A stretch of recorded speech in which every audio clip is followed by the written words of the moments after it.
Whisper it very quietly. Tell a friend to tell a friend, I might be back.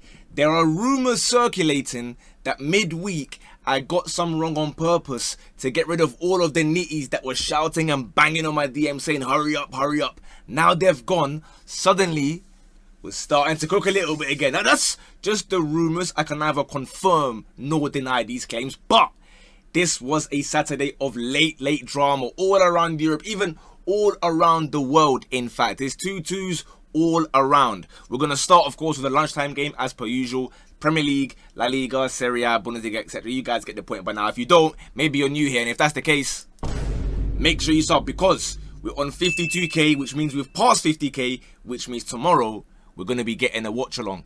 Hopefully, injuries permitting, City against Liverpool, I will be there for the watch along. So lock in, make sure you subscribed,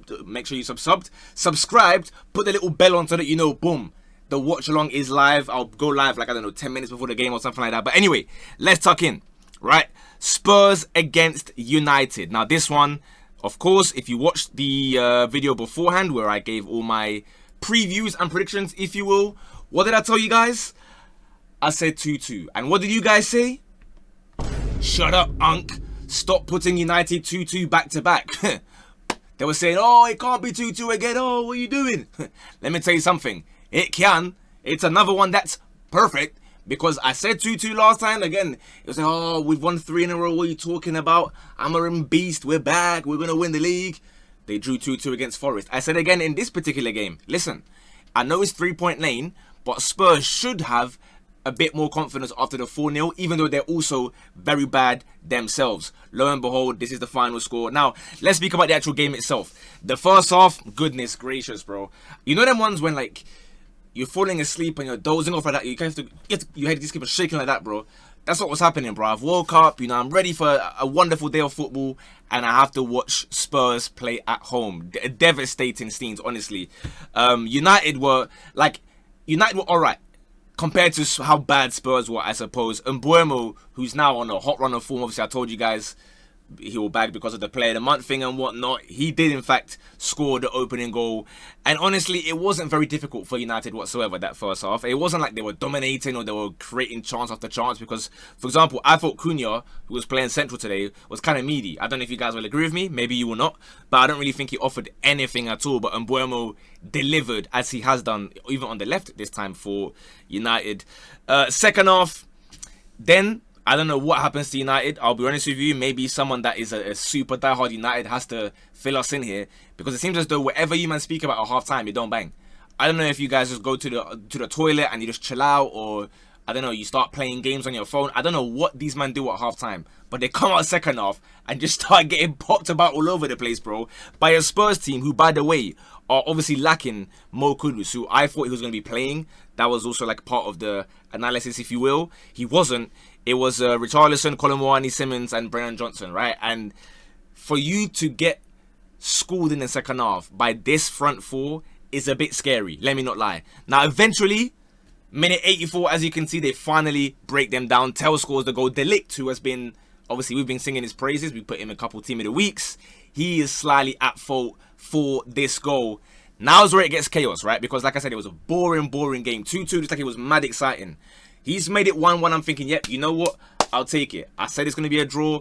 I'm going to gladly take that. But then what happens? Let's talk you through it. Because they make a sub, right? Benjamin Sesko comes on. Now, people said I was very harsh after the Grimsby game, I think it was, and a couple other games where I said Sesko is a loser. I understand that comes across very harsh, but let me try to explain what I mean. You guys saw the shot he has. It's 1-1. Thank you for the nice flick on header, and thank you for whatever link-up play and whatnot. But when the light shine brightest, it's your chance to win the game. You absolutely freeze, and then you run off, leaving your team with 10 men for the final 5 minutes. So when I say loser, I'm talking about, like, for me, and I'll always repeat this no matter what team or player it is, strikers and centre-backs, yeah? For me, you cannot be losers. I don't care how good or bad you are. I want you to think you're the best. So there are some strikers that are not even that good, right? We don't really rate them. They're not very cold. But they think that they're killers. And that already boosts them a little bit. Sesko, unfortunately, thanks to the Havertz story, thanks to seeing him go 10th for Grimsby, we know he's a loser. I'm sorry to say it, he's a loser. He's gone off the pitch now, and guess who's come on, and guess what happened? They lost control.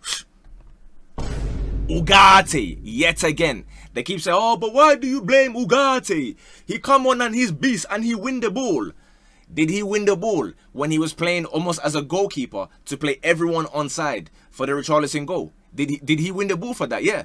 Because as far as I'm concerned, it's getting to the point where, forget him even playing as a goalkeeper, I would rather bring back Onana to come on in midfield before Ugarte. I would rather Onana come and just keep control of the ball in the midfield before this guy. Anytime this guy comes on, I promise you, opposing teams, they're licking their lips like Ronaldinho in that Milan video, bro. They're licking their lips thinking, oh yeah, this is not game over. We're chilling here. Because obviously, I get it. Like Casemiro, he's not going to play 90 minutes every week. But bro, when Bruno's having a stinker like he is in that second half, I don't know, just do something different, bro. But alas, like we said, Richarlison scores. He backs off his shirt. But just like we said, Ugarte's inevitable. Richarlison taking off his shirt after a deflected goal is also inevitable. Inevitable in the sense that we know it's not going to be game over. We've seen it against Liverpool, and it happens here today again. Minute 96, Matthijs de Ligt makes up for his error for the tail goal, heads it home 2-2, nearly last kick of the game pretty much, to secure me a perfect 2-2 draw. If that's not worth a little like or a subscribe, I don't know what is. And you know what I keep forgetting? I haven't ever told you guys to do like targets, but I've noticed the really good videos that I do, they scrape the 1,000. So let's try to aim for like 1,000 likes per video. So go down, you're gonna see like 20 or something, but push it up. Let's try go towards the 1K. Anyway, so boom, 2-2. Not a lot really to speak about because a lot of these players, I'll be honest with you, really, really bad. If I had to pick like a worst player from today, because it's not really, in my opinion, a man of the match, so I'd rather go for a worst player. That is Pedro Porro. This was shambolic, bro. I was almost embarrassed to watch this on behalf of the Spurs fans, the United fans, and all the neutrals that are watching on their television. I'm sorry you had to watch his performance. To be fair, Lamans was alright, but he looked a little bit shaky first half as well. He didn't look like the Lamans that we had been seeing the early on. But again, there's not a lot to speak about this game, bro, because they were really, really bad. So we go straight to, obviously, look, big up to Everton, big up to West Ham. These were the 3 p.m. kickoffs. I tucked into Everton ball. They scored about 5 goals and just all getting disallowed, but big up to them. West Ham winning 3-2, big up to them. I only saw the Kyle Walker-Peters goal, so yeah, apologies. But this was the big one, if you will, right? The game today that everybody had their eyes on, because of course we knew Arsenal, 8 clean sheets in a row, 4 in a row in the Premier League. I've been telling you guys, I think that Van der Sar record is far too ridiculous to even consider going anywhere near. And in my prediction, it was a very, very bold one given the recent history that Sunderland will be the team to finally break down Arsenal and get the goal. Now, many people were saying it's a Xhaka, inevitable scenes, inevitable vibes. It's going to be him. I said, nah, I don't think so. It turns out it was a different former Arsenal player, Dan Ballard, who blasted it past David Raya for 1-0, and it was deserved. That first half an hour, it was Sunderland. Even from the first 3 minutes, bro, they took for the first 3 or 4 minutes, it was all Sunderland, launching the long throws, launching long balls. Every goal kick, Dan Ballard will go up, which is something you rarely ever see in the first half, but I understand why they did it, looking at how effective it is. Then I would say Arsenal kind of grew into the game a little bit. It was a very scrappy game, like a lot of people just elbowing heads from both teams, back and forth, lying putting their head wraps on and whatnot. So nothing was really happening. I guess that maybe suited Sunderland a bit more. And then they, like I said, they get the goal from. To be fair, I see many people say that it wasn't a free kick. I would be inclined to agree, but at the same time, once it gets given, like, there's so much that has to happen for it to be a goal that you kind of have to defend it still. Do you know what I mean? Like, Zubimendi does get the ball pretty comfortable, in my opinion. So, yeah, it probably isn't a foul. But at the same time, you have to go and defend it regardless. And it was a deserved goal on the balance of that first 36 minutes. Now, strangely enough, I know this is going to be a time that Arsenal have dropped points.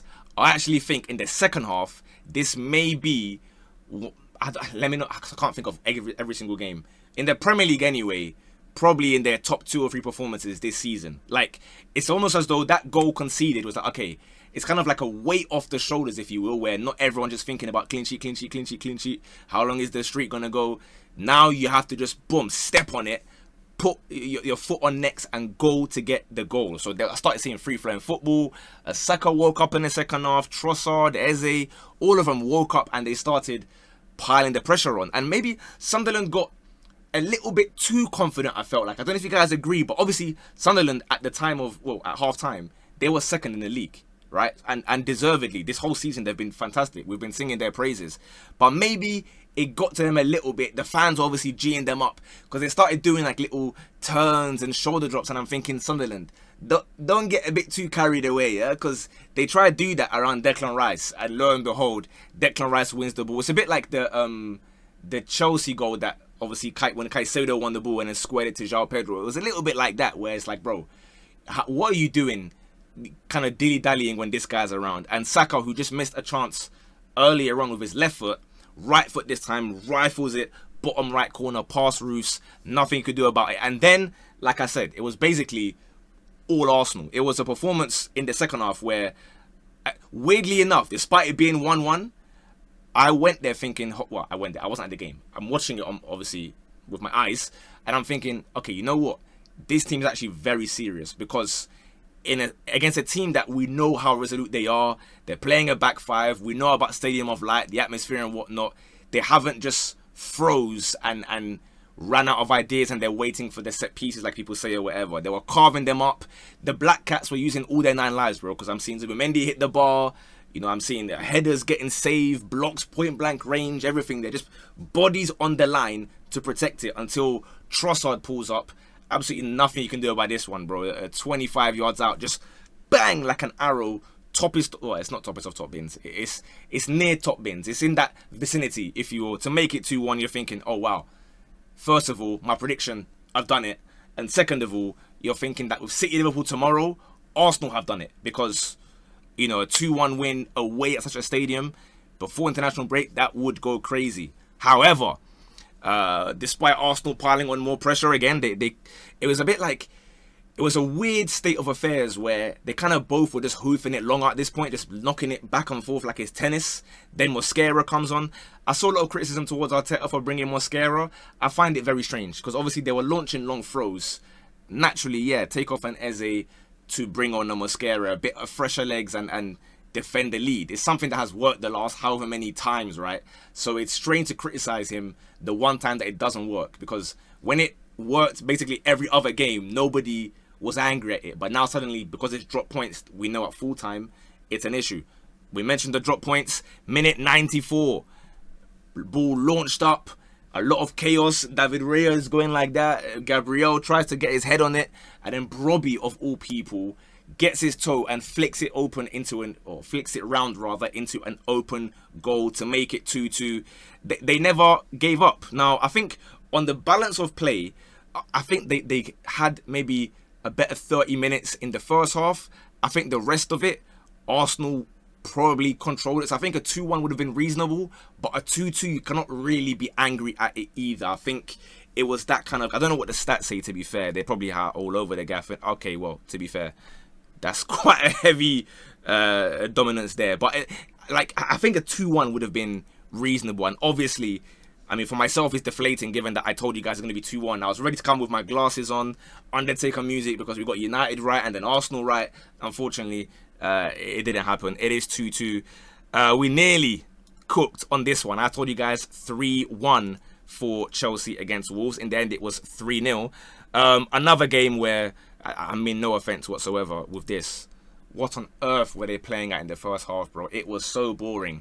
And it's not necessarily Chelsea's fault, to be fair. Wolves didn't even try to come out. I mean, no, they tried to come out, but they didn't get any shots off. So every now and then, you would see, Bellegarde was alright. I quite liked his performance. He was getting the ball, being nippy, trying to make them counter-attack, starting it. But everyone else is like, brother, why are you even here, bro? Just go. You know what I mean? Just leave. So they've missed a few chances, some near misses, some deflections in the first half. But overall, I was just bored, bro. And Chelsea don't really bore me normally.